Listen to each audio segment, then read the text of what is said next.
I never thought I would be doing this. A defense of Michael Bay Optimus Prime. Well, Lord Dave, what are you talking about? He's a war criminal, murderous psychopath. No, he's not.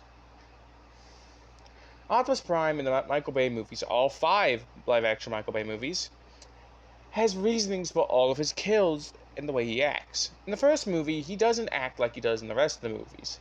He's a calm, genuinely kind leader who is a very father-like character, being protective of humanity. He is only on Earth for a few hours and already has the code of "we are not hurting humans, they are our friends." Even telling Ironhide not to kill Sam's parents, even though they were annoying. Optimus Prime's only Decepticon kill in this movie is Bone Crusher.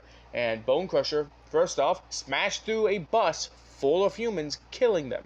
And knocked a bunch of humans off the road, killing them. And second off, attacked Prime. Optimus was avenging humans and defending himself. This was Optimus avenging those human lives that did not need to be taken, but Bone Crusher just took them. And to defend himself because Bone Crusher just attacked him. That's his only kill in the movie. And yes, it is brutal, but this is war. War is brutal. Alright, he doesn't kill any of the Decepticons in the first movie. In fact, afterwards, he gets a bit lost trying to get to Mission City, and then arrives and fights Megatron. After Jazz's death, Jazz, his second in command, who he later grieves over, and then gives a funeral to. Okay, now on to Revenge of the Fallen, the movie where people do say he's a murderous psychopath. No, he is not. Yes, the snaps were necessary. The first kill he has in the movie is of Demolisher, a giant Decepticon who is running over human cars and throwing them off of bridges, making them explode. Optimus, immediately falling into pursuit, jumps on Demolisher's face, does a one-liner, pull over, shoots him, Demolisher falls, crushes a couple more humans, which is kind of Optimus Prime's fault, but also Demolisher is the one falling on them. Crushes those humans, the cars explode, they're dead. And then Optimus and Ironhide walk up to Demolisher. Ironhide going, "Punk-ass Decepticon." And Optimus, of course, saying any last words, as a casual action hero would.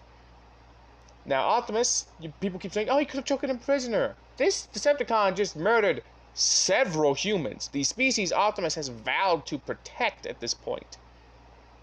So Optimus is completely justified in shooting Demolisher in the face. It's also the fact of the matter is that Demolisher was wounded, badly wounded, and there was no fixing him. There was no making him an Autobot. He was a Decepticon through and through. There was no, "Hey, you want to join the Autobots? You can join the Autobots." No, he murdered humans and was badly wounded. Optimus took his chance to take down a wounded enemy. Because that's what you do in war. You think if you shot an enemy and wounded them, okay, you can leave. That would be a war crime to kill you. No, continue shooting. Prime's next kill in Revenge of the Fallen is Grindor, a Decepticon who is literally trying to kill him under the orders of the Fallen. So Optimus, defending himself and Sam, kills Grindor and then gets killed himself, stabbed in the chest by his former best friend, and his chest blown out. Pause. That sounded so wrong. Optimus was later revived, let's ignore what I just said, that Optimus was later revived by Sam, and then immediately gets attacked by the Fallen, and the Matrix removed from his chest, so the Fallen could put it in the Star Harvester and take the sun and make it an Energon.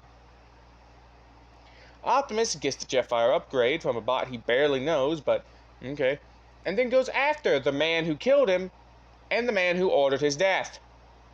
Okay, he doesn't kill Megatron. He wounds Megatron, basically leaving him for dead. Starscream does save him, but then goes after basically the supreme leader of the Decepticons and kills him. Oh, but why did it have to be so brutal? Because this bot ordered his death. The "give me your face" and then punching out the fallen spark and crushing it, totally justified. Okay, the next movie. Optimus has a lot of kills in Dark of the Moon, but they all, in a way, make sense. The first few kills he actually gets in this movie are of Decepticons fighting during the Battle of Chicago, and those said Decepticons disintegrated humans with their guns. Might I say again, they disintegrated humans with their guns. What is the goal of Optimus Prime? Protect humanity, the species he's vowed to protect. In that first movie, after being on Earth for around 2 hours. So Optimus, of course, runs the gauntlet and takes out a bunch of Decepticons who disintegrated humans not that long ago. And then goes after Shockwave, who he just killed the Driller, and Shockwave, wounded and already dying, Optimus just puts the last nail in the coffin and just goes after his former mentor, who he revived. And ultimately, this Battle of Chicago is his fault, so he's trying to rectify his mistake. So he goes after Sentinel, and Sentinel nearly kills him, takes off his arm. Killed Ironhide. Might I remind y'all, Sentinel killed Ironhide. And then his former best friend, Megatron, rushes up with a shotgun and shoots Sentinel and takes Sentinel down. Now, yes, he could have actually spared Megatron here. He could have allowed Megatron to win and go with that truce. But Optimus, grieving the loss of Cybertron, which he saw just get sucked into a black hole, which he thought was the end of it, gets up and basically kills Megatron. But to be fair, the last movie, Megatron did kill him, so... And then goes over, picks up Megatron's gun, and this is what people call it a war crime. Even though Sentinel is a wounded enemy. You do not let a wounded enemy to go free and come back more pissed off. You take the initiative and you take down the wounded enemy. This said wounded enemy, he was the progenitor of the death of several humans, the death of his best friend in the Autobots, and the remover of his arm. Yeah, of course Optimus was going to kill him. Dark of the Moon, the deaths here also make more sense. Alright? The only person he actually technically kills in this movie is Lockdown. Lockdown, who had murdered all of his friends and sold them to KSI as scrap metal.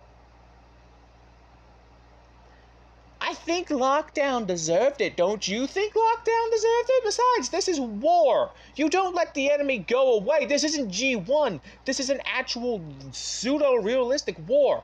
The enemy does not run away to plot a new plan the next day and come back and try again.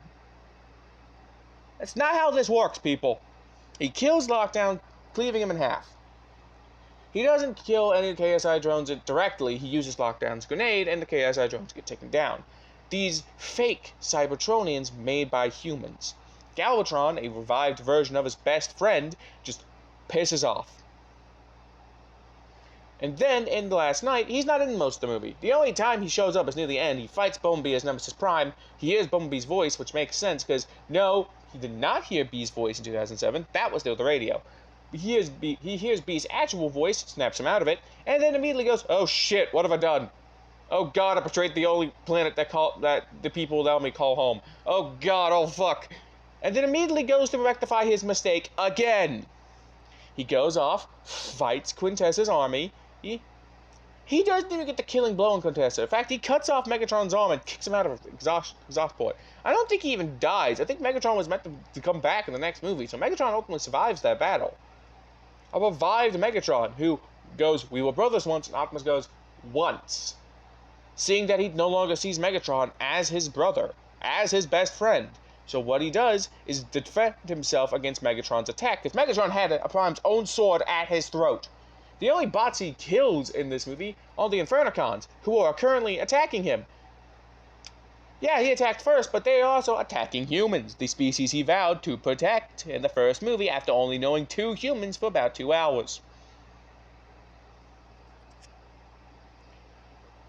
Optimus was not a war criminal psychopath. No, he was defending himself and humanity. This is not G1 Optimus. You guys have to remember, this isn't G1 Optimus. This is a new version of Optimus for the big screen in the middle of a war that he wants over. He's a grizzled war veteran at the end of his rope.